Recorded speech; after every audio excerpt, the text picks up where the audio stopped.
Noong ika-17 ng Pebrero, 2025, may nangyaring isang bagay sa Rusya na, sa totoo lang, walang sinuman ang makapagpapaliwanag ng maayos. Nasunog ang isang pabrika ng kemikal 1,000 at 600 kilometro mula Ukranya. Ang mga drone ay tumawid ng daan-daang kilometro ng depensang panghimpapawid ng Rusya, nakarating sa target at naihatid ang pampasabog ng may matinding katumpakan. Ang Rusya, sinabi nilang napabagsak nila ang mga drone, pero ibang kwento ang sinasabi ng mga larawan ng sunog. Hindi tungkol sa ataking iyon ang video na ito, kundi tungkol sa sandatang posibleng naging dahilan nito. Isang sandatang walang sinuman ang nagseseryoso ng sapat. Isang sandata na kahit ang Rusya, sa kabila ng lahat ng kanilang arsenal ng mga hypersonic missile at makabagong air defense system, ay hindi mapigilan ng hindi gumagastos ng napakalaking halaga. Para magka-ideya ka, 200 taon na ang gulang ng sandatang ito, kaya ito epektibo. At hindi ako tumutukoy sa mga drone, may papel sila pero hindi sila perpekto. Tingnan mo, kapag nagpapalipad ka ng drone papunta sa Rusya, kailangan nitong lampasan ang napakalaking harang ng mga radar at missile na lalo pang humihigpit habang papalapit sa mahahalagang target. Ang mga missile at radar ay nagbabantay sa himpapawid. Ang mga elektronikong sistema ay sinusubukang harangin ang GPS signal at guluhin ang nabigasyon. At ang mga missile ay naghihintay ng tamang sandali para harangin ito. Mas maganda ang tsansa ng tagumpay sa mga target na malapit sa hangganan. Ngayon, para sa mga target na nasa 1,000 at 600 kilometro ang layo sa loob ng Rusya, nagbago na ang lohika, mas makapal na ang depensa, kailangan ng drone ng mas maraming enerhiya, at bawat dagdag kilometro ay panibagong tsansa para maharang ng sistema ng Rusya. Pero dito na talaga nagbago ang kwento. Bakit? Ang solusyon ng mga Ukranyano sa problemang ito ay napakasimple na tila kalokohan kapag narinig mo sa unang pagkakataon. Imbes na subukang patawirin ang drone nang mag-isa sa lugar na may mahigpit na depensa, ilalagay mo ito sa loob ng lobo. Ang lobo ay aakyat sa taas kung saan halos hindi na ito makita ng mga radar. Ang mga hanging mula silangang Europa papuntang Rusya ang magdadala sa lobo ng daan-daang kilometro. Hindi gumagamit ng fuel at walang inilalabas na elektronikong signal. Kapag malapit na ang lobo sa target, bibitawan nito ang drone na lilipad sa dulo ng ruta at magsisimula ang sunog sa pabrika. May kumpanyang Ukranyano, Aerobabovna, na gumagawa at nagbebenta ng ganitong sistema para sa hukbong Ukranyano. Ang mga lobo nila ay umaakyat, nagpapadala ng mga larawan ng real-time at nagdadala ng mga drone papasok sa teritoryo ng Rusya. Hindi ito teorya, ito ang nangyayari ngayon. Habang pinapanood mo ito at nais mong malaman bakit malaking problema ito sa Rusya, ipapakita ko sa iyo paano gumagana ang radar. Tingnan mo, ang modernong radar ay ginawa para matukoy ang malinaw na lumalabas sa screen gaya ng metal, siksik na materyales, makinang may init at mabilis gumalaw na bagay. Isipin mo ng ganito, habang mas kapansin-pansin ang isang bagay sa radar, mas maliwanag itong lumalabas sa monitor ng operator. Ang isang fighter jet ay lumalabas na parang bola ng apoy. Ang isang military drone ay mas maliit pero kitang-kita pa rin. Ngayon, ang isang manipis na plastic na lobo, walang mga piyesang metal, walang makina, at dahan-dahang lumulutang sa mataas na altitude, halos hindi talaga lumalabas sa radar. Para sa maraming radar, hindi ito naiiba sa isang malaking ibon, isang ulap o simpleng karaniwang interference lang. At may pangalawang problema, ang mga military radar ay nakaprogram para balewalain ang mga bagay na masyadong mabagal ang galaw para maging banta. At kung iisipin mo, may sense naman iyon. Kung walang filter, kahit ulap, grupo ng ibon o dahon na tinatangay ng hangin, magpapagana ng alarma lagi. Ang lobo ay gumagalaw sa bilis ng hangin. At sa karamihan ng mga kaso, ito ay basta na lang hindi pinapansin at may taas pa ito. Kayang lumipad ng military balloon ng Ukraine ng mas mataas kaysa fighter jet at minsan ay lagpas pa sa abot ng ilang air defense system. Walang sapat na sagot ang Rusya sa sabay-sabay na 12-dosenang o daan-daang lobo sa mataas na altitude na bawat isa'y may maliit na drone sa ilalim. Naalala mo ba yung sandatang 200 taong gulang na nabanggit ko kanina? Hindi pa ako nakakarating doon. Para maintindihan mo ang sandatang iyon, dapat mong malaman ang isang kwento na nangyari 80 taon na ang nakalipas at hindi pa naririnig ng karamihan. Nobyembre ng 1944. Natatalo ang Hapon sa digmaan at hindi na nila kayang bombahin ang Estados Unidos. Naitaboy na ang mga submarino nila sa baybayin ng Amerika at ang mga aircraft carrier nila ay nasa ilalim na ng karagatang Pasipiko. Sa isang sandali ng malikhaing desperasyon, napatingala sa langit ang mga Hapon na inhinyero militar at napansin nila ang isang bagay na bihirang isipin gawing sandata. Isang malakas na hangin sa mataas na altitude mula kanluran papuntang silangan na tumatawid sa karagatang Pasipiko. Essa corrente de ventos, que hoje chamamos de corrente de jato, sopra em velocidades de até 320 km por hora. Sa buong biyahe, mga 300 ang nakarating sa kontinente ng Amerika at natagpuan ang mga ito mula Alaska hanggang Mexico. Talagang nag-alala ang hukbong sandatahan ng Amerika. Naroon ang isang sandata na kayang tumawid ng mga kontinente, napakamura, ganap na autonomo at imposibleng mapigilan sa malakihang antas. Nagdesisyon ang gobyerno ng Amerika ng isang bagay na tila halata kapag binalikan, ngunit napaka-epektibo talaga. Sinensura nila ang lahat ng media, walang dyaryo, walang radyo, walang pampublikong pagbanggit tungkol sa mga lobo, ganap ang katahimikan. Sa kabila ng Pasipiko, pinakikinggan ng mga Hapones na inhinyero ang radyo ng Amerika, umaasang makarinig ng balita ng sunog, takot at pagkasira, ngunit wala silang narinig. Napagpasyahan nilang nahuhulog sa dagat ang mga lobo bago makarating. Itinigil ang programa noong Abril ng 1945, ilang linggo bago may pamilyang sa Oregon na nakaranas ng kabaligtaran sa pinakamasamang paraan.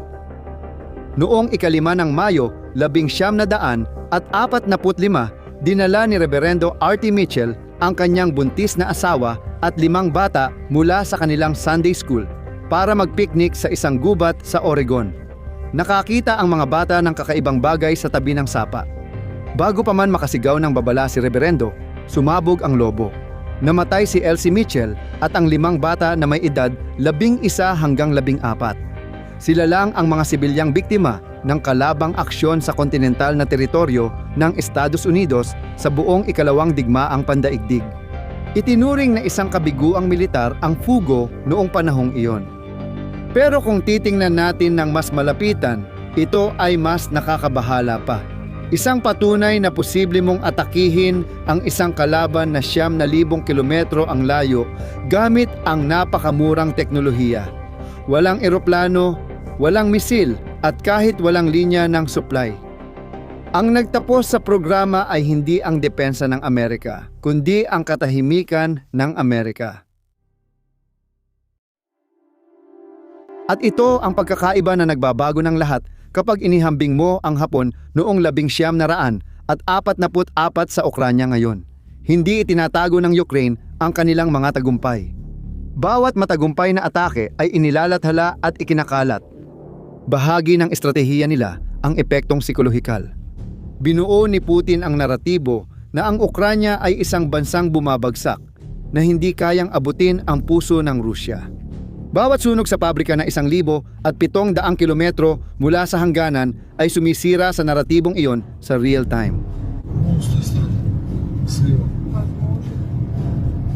Sa harap ng mismong populasyon ng Rusya, natalo ang Hapon dahil nanatili itong tahimik. Natuto ang Ukranya ang pagkakamaling iyon at ginagawa ang kabaligtaran. Ngunit ang problema ng Rusya ay hindi lang psikolohikal. Ito ay pinansyal at mas malala kaysa nakikita. Ang totoo, may karanasan ang Rusya sa mga military balloon. Noong Cold War, gumawa pa sila ng mga espesyal na eroplano para pabagsakin ang mga American spy balloon. Nabuo ang karanasang ito para sa malalaki at mababagal na balon na ilang linggo sa ere para mangolekta ng impormasyon. Ang mga balon ng Ukranya ngayon ay ibang-iba na talaga. Maliit ang mga ito, mura, pwedeng ilunsad ng 2 dosena o daan-daan ng sabay-sabay at imbes na magdala ng mga kamera, mga drone ang dala nila.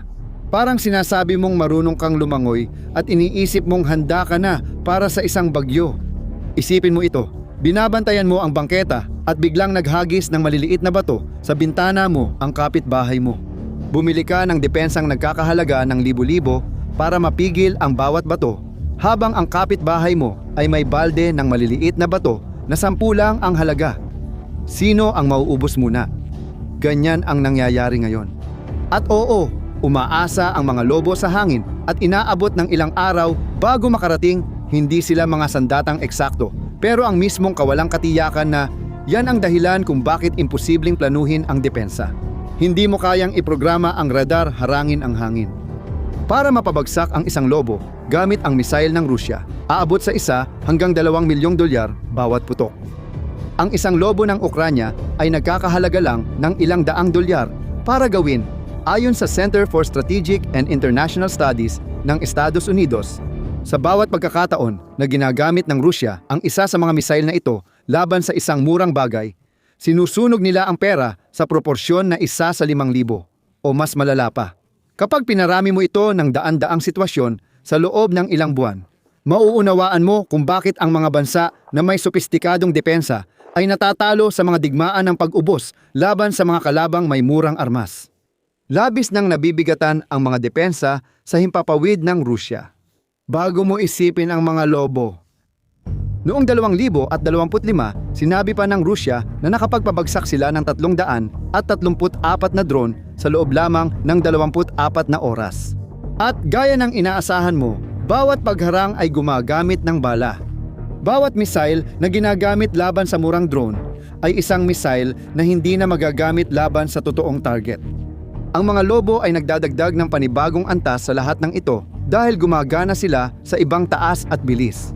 Pinipilit nito ang Rusya na bantayan ang mas malawak na lugar gamit ang parehong mga rekurso na halos sagad na. May mas malaking problema pa at ito marahil ang pinakamahalaga. Tingnan mo.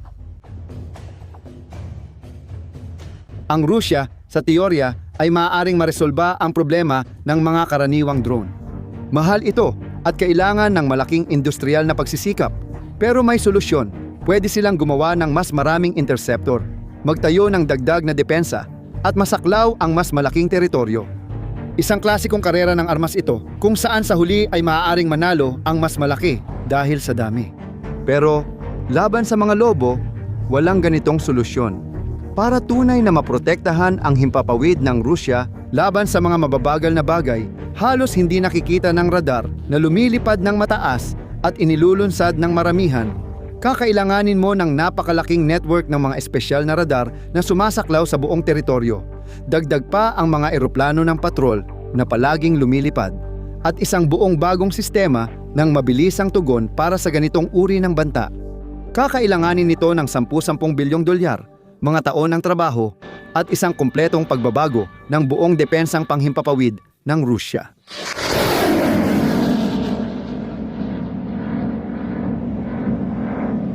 Lahat ng ito habang nagpapatuloy ang digmaan, habang ang ekonomiya ay pinipiga ng mga parusa, at habang patuloy na umaatake ang Ukranya. Eksaktong mga pabrika na siyang gagawa ng mga kagamitang kailangan para sa proteksyong ito.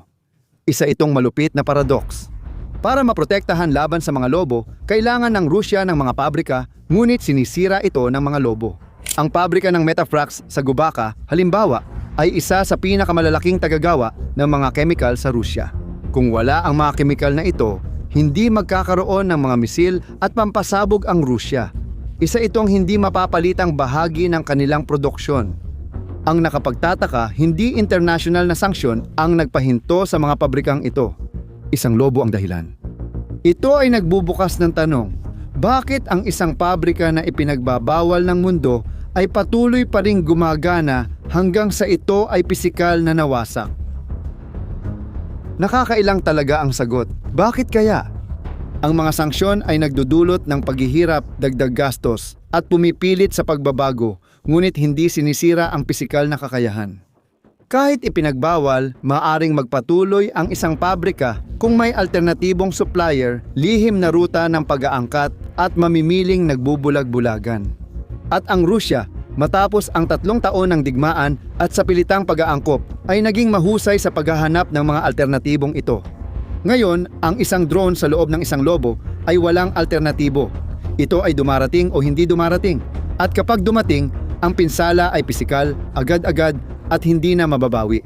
Noong Setyembre ng 2025, sa gitna ng isang malawakang pag-atake sa Moscow at sa Tataristan, inamin ng mga mapagkukunan mula mismo sa Ministry ng Depensa ng Rusya ang malawakang paggamit ng mga lobo ng Ukranya sa unang pagkakataon. Naging revelasyon ang pahayag hindi dahil sa sinabi, kundi sa hindi nabanggit sa opisyal na ulat. Binilang lang ang mga napabagsak na drone. Walang nabanggit na kahit anong lobo. Palaging pareho ang pattern. Aminin ang banta sa loob, itanggi ito sa publiko, hintayin na mawala ang issue, pero hindi ito nawawala dahil patuloy pa rin ang mga lobo. Ang unit ng Ukranya na responsable sa humigit kumulang 70% ng lahat ng pag-atake sa loob ng Rusya ay tinatawag na unang hiwalay na sentro ng mga sistemang walang tao. Ang kanilang komandante, na nakilala sa codename na Charlie, ay nagsabi sa isang bihirang panayam na ang mga operasyon ng unit ay lumaki ng ilang dosenang beses noong 2025. Hindi ito pananalita para sa media. Ito ay paglalarawan ng isang puwersa na natuto, sumubok, nagkamali, nag-ayos at lumago sa loob ng mga taon ng totoong digmaan. Habang pinapanood mo ito, may puwersang kasalukuyang nagpaplano ng susunod na pag-atake. At habang nasusunog ang mga pabrika at umaakyat ang mga lobo, may isang tanong na masasagot sa mga susunod na buwan. Gaano kalayo makakarating ang mga lobo na ito? Noong Pebrero ng 2025, ang record ng Ukranya ay 1,750 kilometro sa pag-atake sa refineria ng Ukhta sa Republika ng Komi.